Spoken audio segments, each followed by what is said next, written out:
You didn't need it anyway, my father said, his voice casual through my phone's speaker, as if he hadn't just admitted to stealing my entire college fund. Besides, what's done is done. No point getting upset about it now. My name is Vanessa, and at 25 I was standing in my tiny apartment in London, listening to my father explain why he'd drained the account that was supposed to fund my final year of college. The fund I'd built through scholarships, part-time jobs, and careful saving since high school. How much is left? I kept my voice steady, though my hands were shaking. Left? None of it's left, honey. I had some debts to clear up, but don't worry. You're smart, you'll figure something out. Figure something out like I had a choice, like he hadn't just stolen 4 years of my hard work while I was studying abroad, unable to stop him because he'd remained a co-signer on the account I'd opened at 17. I see, I said quietly. Well, good luck with that. That's my girl, he replied, mistaking my calm for acceptance. Always practical, just like your old dad. Listen, I've got to run. Meeting some friends for drinks. We'll talk soon. Meeting friends for drinks. With my money, my future. I sat down at my small desk, overlooking the London street I'd fallen in love with during my semester abroad. 3 months left until I had to return home. 3 months to figure out how to salvage my senior year after my own father had pulled the rug out from under me. My phone buzzed again, this time a text from him. Don't mention this to your mom or grandmother. No need to worry them. Of course, he didn't want them to know, just like he hadn't wanted them to know about his gambling debts, his failed business ventures, his pattern of borrowing money he never repaid. I opened my laptop and began making a list. First, documentation. Bank statements showing the account's history, proof of my deposits, records of the scholarships I'd earned. Then, research. Legal resources, financial aid options, potential part-time jobs. My father had always underestimated me, treated me like his backup plan. Good thing you're pretty, he'd say when I brought home straight A's, as if my academic achievements were somehow less important than my appearance. You can always marry rich if college doesn't work out. But I hadn't worked this hard, come this far, to let him derail my future. He thought I was being practical when I calmly accepted his theft. He had no idea that practical was exactly what he should fear. Over the next week, I pieced together the extent of his betrayal. The account had held just over $42,000, money I'd earned through academic scholarships, summer jobs, and careful budgeting.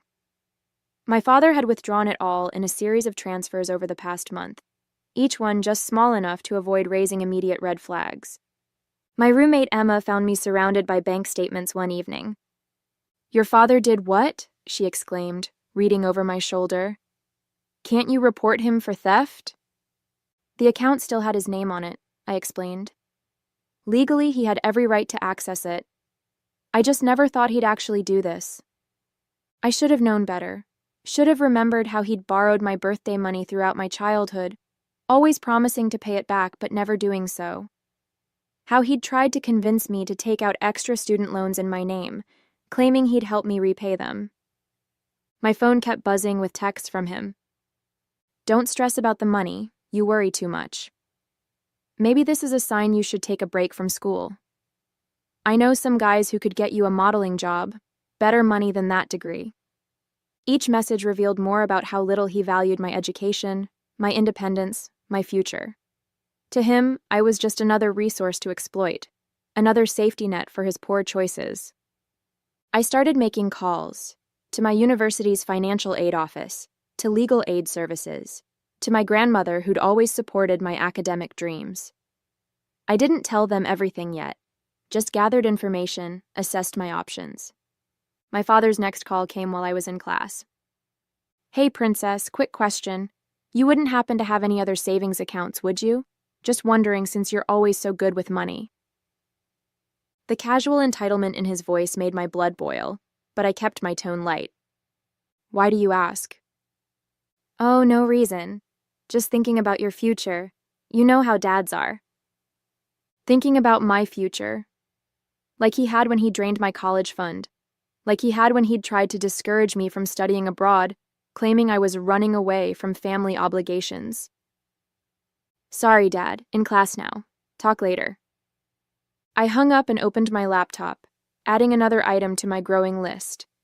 Close any remaining accounts he might know about. Transfer everything to new accounts at a different bank. That evening, I received an email from my grandmother. Called your father today. He seemed nervous when I asked about your college fund. Is everything okay? I smiled, imagining his discomfort. He'd always been afraid of my grandmother, the only person who'd ever successfully held him accountable. Can we talk? I wrote back. There's something you should know. My grandmother's response was immediate and fierce. After hearing the full story, she called an emergency family meeting, without my father present. That man, she fumed over our video call, my mother and aunt sitting beside her, has gone too far this time. Stealing from his own daughter?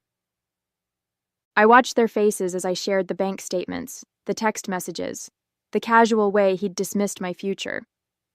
My mother's hands trembled as she read his messages. I had no idea, she whispered. He told me you decided to take a break from school, that you were thinking about moving back home. Of course he had. My father had always been skilled at spinning narratives that suited his needs. How many times had he reinterpreted my achievements to make them about him? How often had he taken credit for my success while secretly undermining it?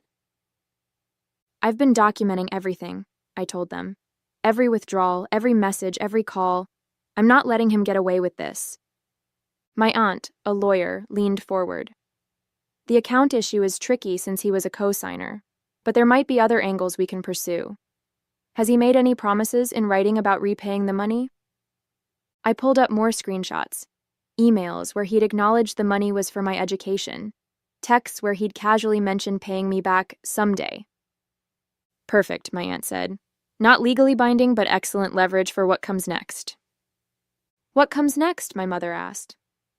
Next, my grandmother declared, we make Gregory realize exactly what he's done, and whom he's done it to. The plan came together quickly. My grandmother would confront him first, letting him know the family was aware of his actions. My aunt would draft a formal demand letter, laying out his options for making restitution. And my mother would finally file for the divorce she'd been hesitating over for years. He's always underestimated you, my grandmother said. Treated you like an extension of himself instead of your own person. Time to show him who you really are. That night, my father called again. Your grandmother seemed upset today, he said carefully. You didn't tell her anything, did you? About what, Dad? The college fund you stole? The future you tried to derail? Or just your general belief that your daughter's education means nothing compared to your bar tab? Silence on his end. Then, now, Princess. Don't call me Princess. Don't call me at all. Everything goes through Aunt Sarah from now on. Sarah? Why would your aunt need to be involved? Because she's a lawyer, Dad, and you're about to need one too. My father's reaction was predictable. First denial, then anger, finally desperate attempts at manipulation. You're blowing this out of proportion, he texted. It was just money. Family is more important than money. I forwarded each message to my aunt without responding. Let him dig his hole deeper. His next move was to show up at my grandmother's house, where I was staying until my return flight to London. She didn't let him pass the front porch. How dare you? She demanded, loud enough for the neighbors to hear. Stealing your daughter's college fund? Have you no shame? Mother, please. He tried to lower his voice. This is a family matter. Exactly. And you've betrayed your family. Now leave before I call the police.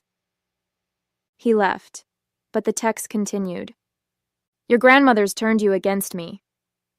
I'm your father. You owe me respect. After everything I've done for you? I thought about everything he'd actually done for me. How he'd tried to discourage my academic achievements. How he'd borrowed my childhood savings. How he'd treated my success as something he could cash in on whenever he needed. My aunt's demand letter arrived at his house via certified mail. Inside was a detailed accounting of every penny he'd taken, along with options for repayment. You can't sue your own father, he called, outraged. Watch me, I replied, then hung up. The family fallout was spectacular. Relatives I hadn't heard from in years called to express their disgust. His sister, my Aunt Patricia, shared stories of how he'd borrowed money from her children's birthday cards, too. He's always been like this, she said, taking what isn't his, expecting everyone to forgive him because he's family. My mother finally filed for divorce, citing financial infidelity among other reasons. During their first hearing, his pattern of stealing from me came to light. You emptied your daughter's college fund to pay gambling debts? The judge asked incredulously. I was going to pay it back, he protested weakly. With what money? According to these statements, you haven't held a steady job in 3 years. His carefully constructed image of the fun-loving, generous father was crumbling. Every attempt to defend himself just revealed more of his true nature. The university's financial aid office proved surprisingly helpful once they understood the situation. They helped me secure emergency funding and worked out a payment plan for my final year.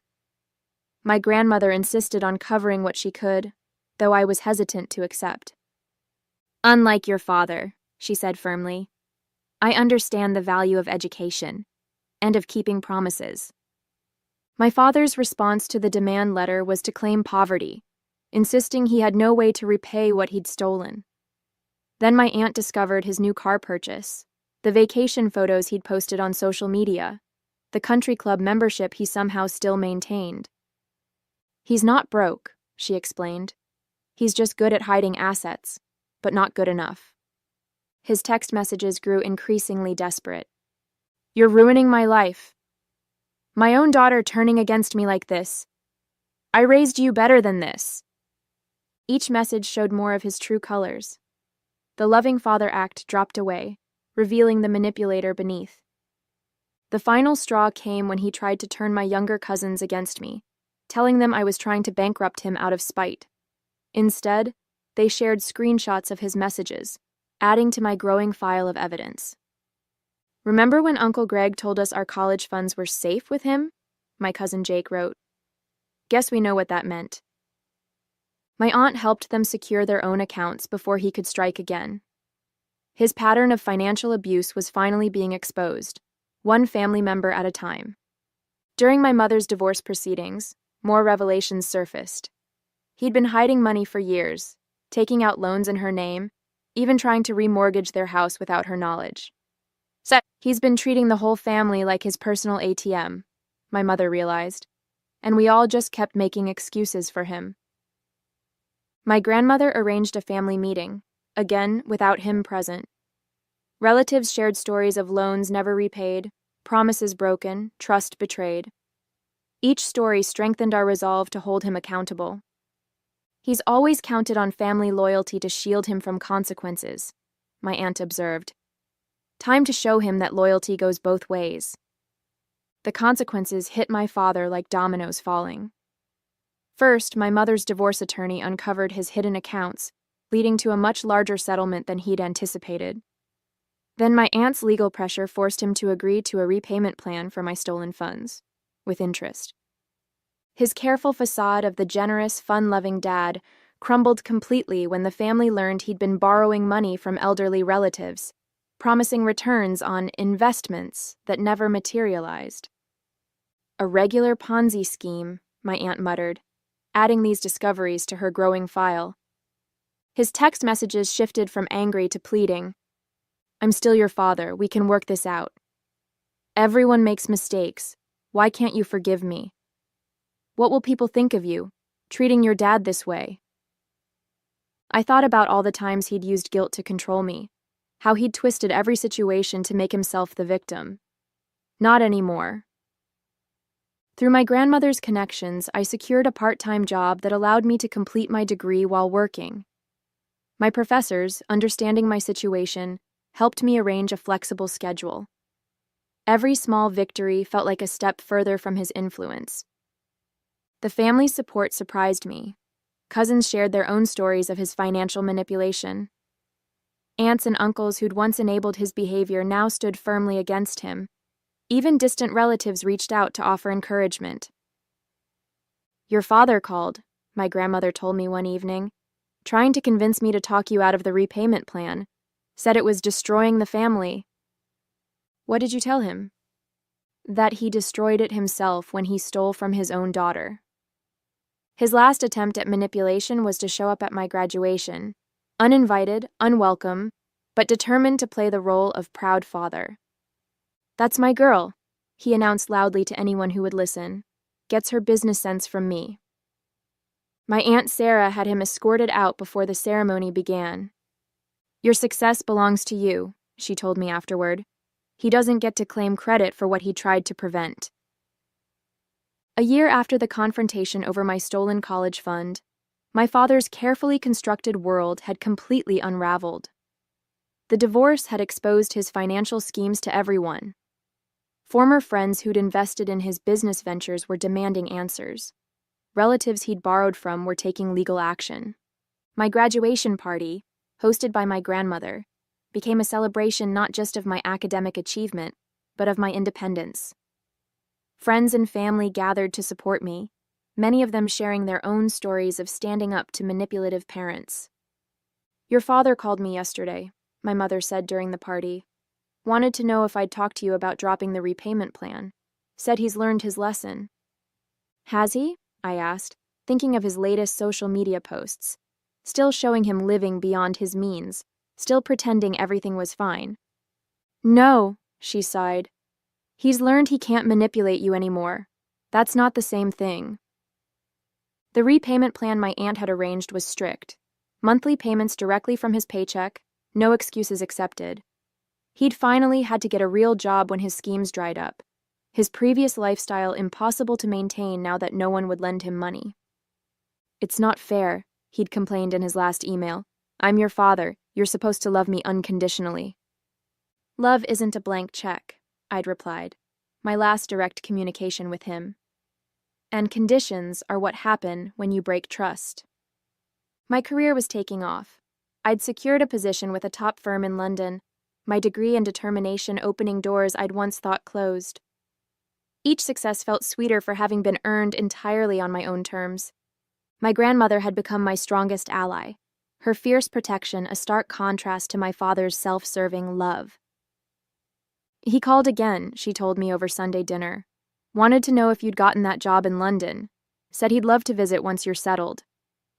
To visit or to ask for money? I asked, already knowing the answer. Both, probably. I told him you're done funding his lifestyle. The family dynamics had shifted permanently.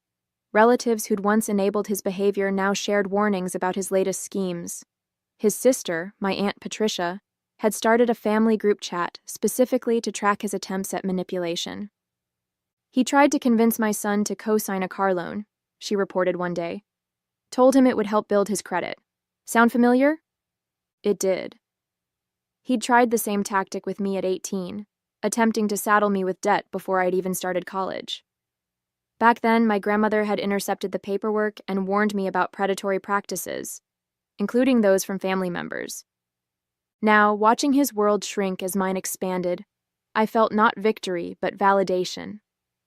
Every payment he made, forced by legal pressure rather than paternal responsibility, proved what I'd always known. He was capable of doing the right thing. He just never thought he had to. My success had become a form of protection. The more I achieved, the less power he had to affect my future. The degree he'd tried to derail now hung on my wall, each accomplishment a reminder that his greatest mistake wasn't stealing my money. It was underestimating my resolve. My return to London marked a new chapter. The firm had offered me not just a job but a future I'd built despite my father's attempts to derail it. My small flat in the city became a symbol of independence, paid for with my own money, decorated with my own taste, free from any influence he might try to claim. His attempts to maintain contact became increasingly transparent. First came the birthday card, the first he'd sent in years, with a carefully crafted message about how proud he was of our achievements. Did you see how he signed it? My mother asked over the phone. Love, Dad, your biggest supporter. The audacity of that man. Then came the social media posts. tagging me in old family photos with captions about how he'd always encouraged my dreams. Each post carefully curated to paint himself as the devoted father who'd sacrificed everything for his daughter's success. My Aunt Sarah helped me draft a cease and desist letter when the posts escalated to claims about his investment in my education. "He's trying to rewrite history," she explained. "Make sure there's a paper trail proving otherwise." His response was predictable. More attempts at manipulation, more claims of family loyalty, more hints about his financial struggles. But his words had lost their power to hurt me. Through family gossip, I heard about his latest schemes. He'd started telling people he had connections in London, suggesting he could help their children find opportunities abroad. Each attempt to profit from my success backfired when they contacted me to verify his claims. "Your father says you're hiring at your firm," one family friend wrote. "He offered to put in a good word for my daughter, for a small consulting fee, of course." I wrote back explaining that my father had no connection to my firm, no influence over hiring, and no right to charge fees for false promises. Each response felt like another brick in the wall between his lies and my truth. My grandmother visited me in London, her first trip abroad at 70. Seeing my life through her eyes, the career I'd built, the home I'd made, the future I'd secured, brought everything full circle. "You know what makes me proudest?" she said over dinner at my favorite local pub. "Not just what you've achieved, but how you achieved it. You didn't let him turn you bitter. You just got stronger." That evening, I received another text from him. "Heard Mom's visiting. The flat must be cramped. I know some great hotels, if you need help with the expense." I showed my grandmother the message, and we both laughed. The same old tactics, transparent as glass now that I saw them clearly. "Should I respond?" I asked, though I already knew the answer. "Darling," she said, raising her glass, "your success is all the response he needs." 2 years after the confrontation over my stolen college fund, my father's repayment plan was still in force, each monthly payment a reminder of his accountability. He'd tried various schemes to reduce or delay the payments, but my aunt's legal oversight remained firm. During a family gathering back home, my cousin Jake shared his own victory. He'd graduated debt-free, his college fund secured in an account my father couldn't access. "You know what Uncle Greg said when I told him?" Jake laughed. "That I should thank you for overreacting about your fund. Said your dramatic response helped him learn an important lesson." "Did he learn, though?" I asked, thinking of his latest attempts to convince relatives to invest in his new business venture. "He learned not to target family members who have good lawyers," my Aunt Sarah interjected. "That's about it." My career continued to flourish.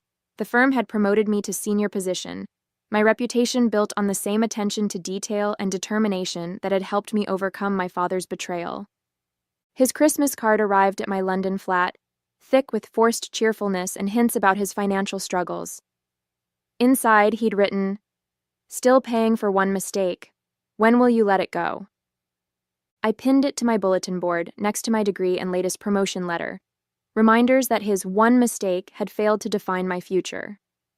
His signature at the bottom, once a symbol of paternal authority, now looked exactly like what it was, the mark of a man who'd bet against his daughter's strength and lost.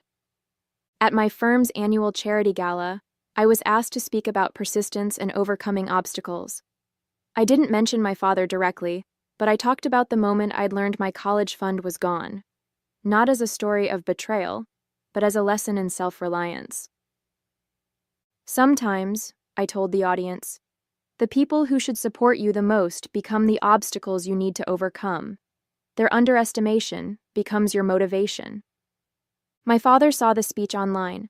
Someone had shared it in the family group chat he'd been excluded from. His response came through my grandmother. "She's still angry, using my mistake to get attention." "No," my grandmother had replied. "She's successful, using her strength to help others. There's a difference." The last payment from my father arrived on a Tuesday, the final installment of the money he'd stolen. He'd attached a note. "Now can we be family again?" I filed the receipt with all my other documentation, the bank statements, the demanding texts, the social media posts where he'd tried to rewrite history. Not because I needed them anymore, but as a reminder of how far I'd come. My mother, now happily remarried, put it best. He thought taking your money would keep you dependent on him. Instead, it set you free. She was right. Every attempt he'd made to hold me back had pushed me forward instead. His greatest punishment wasn't the repayment plan or the family's disapproval. It was watching me succeed without him, beyond him, despite him.